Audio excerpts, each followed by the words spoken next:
interesting. Let me move on to the next group of questions addressed to Dr. Vishwas, and Dr. Anil Kumar also can share. We'll start with Dr. Vishwas.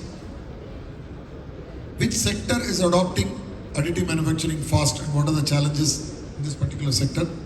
Follow-up question is the lack of skilled talent. How is it impacting this particular sector for additive manufacturing, and which are the most important critical skill gaps in this particular domain? Thank you, Dr. Vishwas.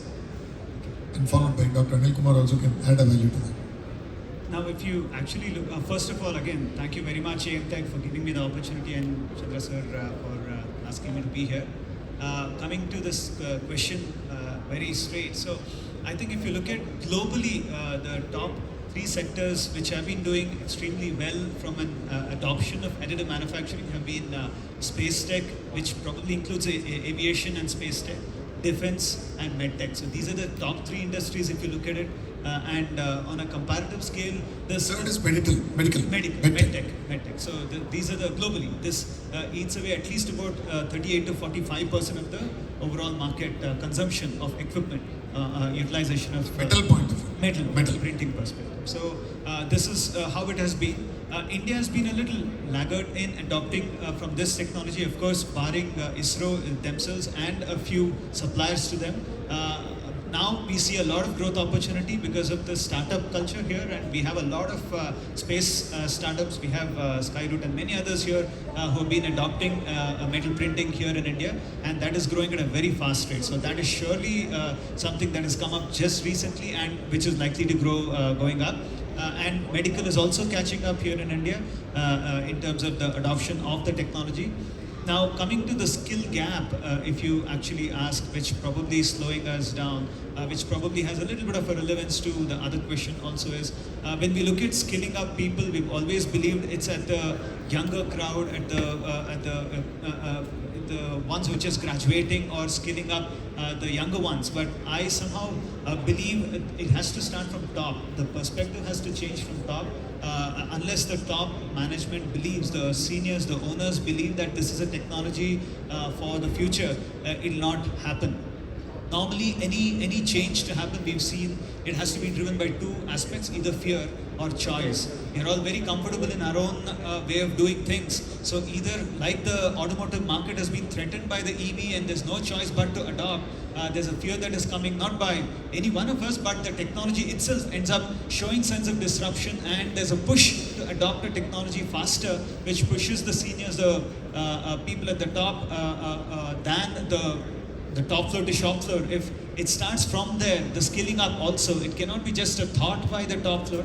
If we see that happening, then the adoption would increase much faster. So there'll be willingly more people coming up to adopt this. So if you're looking at a gap to be looked at the industry level, I believe it should start there also. I mean, I'm sure there are other views from what aspects of the manpower to be skilled up and what can be done, but unless it starts from there, where if Tata IIS could have an executive session for some of the bigger people from some of the smaller bursts of packed good aspects, which could bring in applications in areas which could be adopted by each of them in their own areas, it'll be a wonderful start and accelerator in the whole program. So that's. Thank you. I hope I answered the question. Yeah, partially. I would also request Dr. Anil Kumar, especially with the focus on the functional level.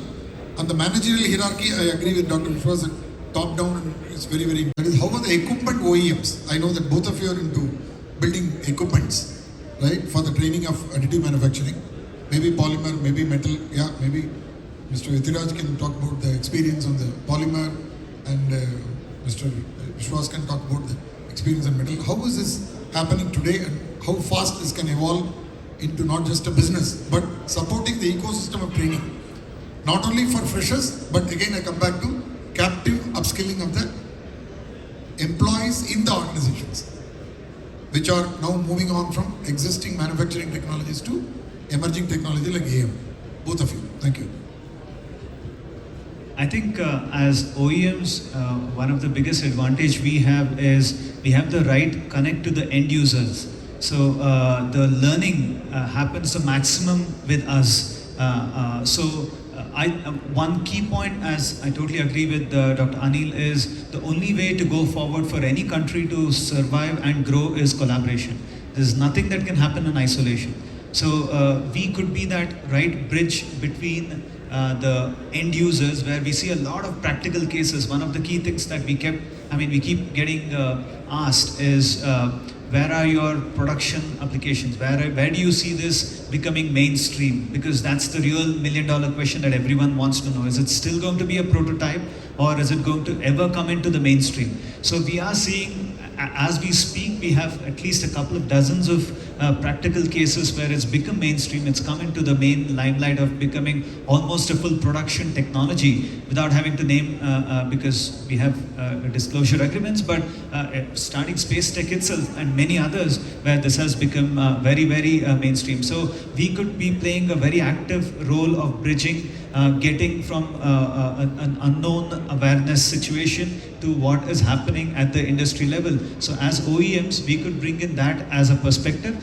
And from another perspective, we ourselves have been driving this through our product innovation, where very recently we've launched a product which is very specific for upskilling, not just at the grassroots level, but even for working professionals who can come in and get augmented with their augment their manufacturing capabilities with additive ones, where they get to learn, cross-learn, and understand how they can adopt additive. Because, like sir rightly said, if you have the flair for the subtractive manufacturing, adding the additive flavor to it would be the right mix. So people who've had spent at least 5 to 10 years of experience in various functions of conventional manufacturing, when they come back and then get to learn this, it would be the ideal method to understand, and they would be able to put it to more actual test or use than at the younger age bracket. So we have launched products which are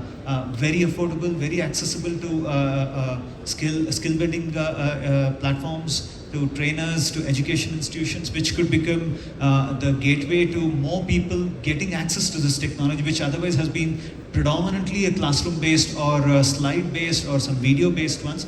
Here, this is a platform where actually trainees can get their hands actually dirty and then use the technology and then go back into their own platforms and see how, or industries or organizations, and see how they can adopt this technology for their own applications. It could be anything. It could be developing prototypes or actually putting it to main use. So the real crux here is to understand, how do I screen parts, how do I identify applications which could be adopted. It's not going to be easy, but when people start bringing that culture as to how many of my existing parts could probably get adopted, converted into a 3D printable ones, there we see a flavor of practical learning could come in very handy, not just software, but also having done a few parts which they've actually used could come in very handy. So that's the gap that we as OEMs can play a very active role, because we know end users like the ISROs and the other organizations who have been using this, but not that we'll get them to access those, but on the same lines, there could be parts which could always be printed and demonstrated, and trainees can get access to that, while we bring in the perspective of the theory also as to how this is done through the training. Thank you. Questions maybe in the minds of the audience, but very quickly, in 30 seconds each one of you, rapid fire round. What should be the role of the government to play in this? And do you see any regional trends and how the decentralization can take place in this area from the policy angle? Very quickly. Okay. I think already government has been conducting a lot of training programs and all. Okay, I can say government institutes, especially in the name of Skill India development, Make in India, and also like Mukesh sir mentioned about adult program, that is AACT training and learning program, and also a lot of regional additive manufacturing centers are coming up in the name of National Additive Manufacturing Center or National Center for Additive Manufacturing. So I think they should expand more to the Tier 2 and Tier 3 cities. Right now what I see is they are mainly focused on the Tier 1 cities. So probably that is to do with the market in the Tier 1 cities, but slowly it should grow and expand to Tier 2 and Tier 3 cities. So that's what I feel. Yeah. Thank you. Well, today is unfortunately a very solemn day We lost somebody who was visionary for Bangalore at least, ex-Chief Minister S.M. Krishna. We need somebody like that for additive manufacturing. What he did for Bangalore in IT is what this country needs for somebody like him who will take additive manufacturing forward. So, remembering the great Mr. S.M. Krishna, I think we need somebody like him for additive manufacturing, not just for Bangalore but for the country. And that's all I can say, remembering him. I came back to Bangalore in the year 2000 and he was the Chief Minister, and I saw this city transform, and hats off to him. I don't want to say anything more. I think I said it. We need a visionary. We need a visionary for additive manufacturing at the government level who will take this technology forward. Can I think? So I think something that we should do from a policymaker level is incubate R&D research in this technology. Today, there's a lot of it is focused towards revenue making, earning. We need to bring it towards research, which is not just oriented towards publications, but something that could convert into end-use application. So if government can support that by incentivizing through attractive tax schemes and maybe grants. I know there are grants that are there. People still need some demystification around it. People find it a little difficult to access some of the either Singapore, the amount of research that's happening in the lines of additive is still, there's a big gap between that and India.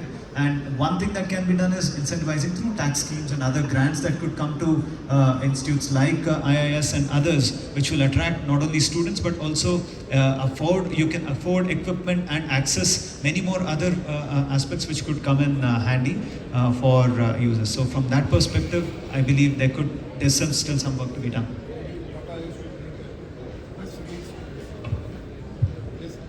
Yeah, very quickly.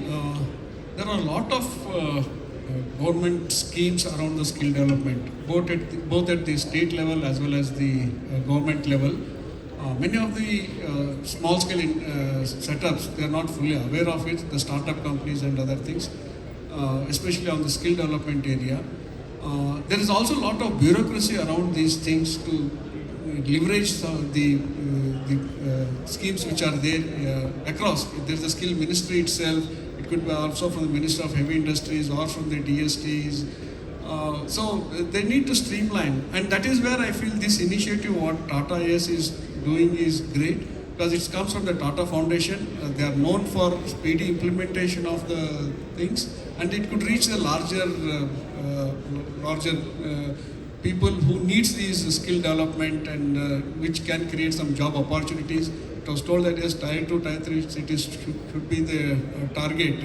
To avoid some of those, if it is streamlined through some channel, then it's much easier to do it. Then I think many of the people will come forward to impart these skills. I think most of it is covered, but what I got another thing which we can probably expect the government to do is, like we used to have the libraries in every nook and corner. So we can have a maker space where the people can have access to basic printers like polymer printers. So there they'll get introduced to the technology, they'll have access to the tools, let's say a computer terminal with the right the software and things like that, and access to that. So it can really dissipate the AM into the vast population. So a maker's lab for really making it popular, and for the industrial people to adopt it, there could be hubs in every, let's say, 2 or 3 districts. Between two or three districts, there could be one center where government center where people can realize the industrial ideas at an affordable cost. Yes, that's a very good idea. I noticed that many of the industrial leaders are taking initiative in setting up such centers. Right, one Mesana Center is seeing a booth there. All of you are welcome to visit that. Similarly, additive manufacturing oriented centers are coming up across the country through industry participation.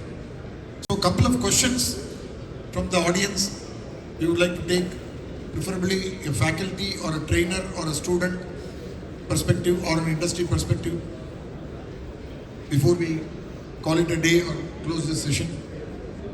Yes, sir. Mike. About if we are new founders, we are just getting into the industry. what things should we consider while in this particularly additive manufacturing, metal additive manufacturing, if you are going into the drone sector, drone point of view, like from the scratch, like just a base, so that it will be helpful for people who are like me, who are recently started in this industry, from that perspective. Would like to take See, don't look at additive as a solution. Use it as a tool. Additive is basically a tool, a means to your end goal. So you're making drones. It may be incidental that metal printing or printing, 3D printing, could be a tool that you could use to get to where you want. So first focus should always be to see what are your perspectives. I mean, your payload to weight ratio, those are the concerns that are there that you'd have to be working on. In that, if you end up finding that having aluminum or lightweight titanium, your struts and your body frame would be helpful, then 3D printing would surely be helpful. I mean, having said that, there are many manufacturers today who have started adopting metal printing. If you've heard of Rafe today, they have batteries. Today, the largest platform, single window, where there's maximum number of machines is that company. So like that, there are many who have started using printing AM for drone manufacturing. So there are plenty of use cases globally which are there, which you can get access to and see how you can reach out. I mean, from you have access to us, all of us. You can reach out, find out what could happen, how you could adopt or use those applications in your own area, rather to solve your specific concerns or challenges that are there. I mean, they may not be a ready stencil for AM can provide, but if this could provide some challenge, solution to some of your challenges, that could be the way. We are a startup company ourselves. All the great leaders around this table, yeah, I thank all of them. Mr. Magesh, Chief Manager, has got something interesting to give them from Tata IS. Yeah, Magesh, please come down. I don't intend to summarize the discussion because there is so much of erudite knowledge they shared. Yeah, who am I to summarize it? Yeah.